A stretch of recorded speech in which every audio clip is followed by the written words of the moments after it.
Təzyiq hansı qoldan ölçülməlidir? Bizim insanlarımızda belə bir inanc var ki, təzyiq sol qoldan ölçülməlidir, çünki ürək solda yerləşir. Əslində ürəyimiz solda yerləşmir və təzyiq ölçülərkən də hər iki qoldan ölçülməlidir. Hansı qolda daha yüksəkdirsə, o təzyiq diqqətə alınaraq müalicəyə başlanılmalıdır və hər dəfə də çalışmaq lazımdır ki, yüksək olan yerdən təzyiq ölçülsün. Amma bununla yanaşı təzyiq ölçərkən bəzi şeylərə diqqət etməliyik.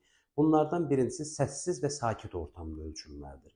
İkincisi 5 dəqiqə dincəldikdən sonra təzyiq ölçülməlidir. Üçüncüsü əsəbi vaxtlarda təzyiq ölçmək olmaz.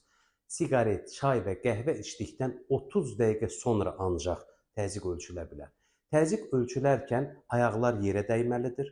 Yəni ayağımızı ayağımızın üstünə atmamalıyıq. Kürəyimizi arxamıza söykəməliyik. Qolumuz da masanın üzərinə qoyulub bu şəkildə olmalıdır.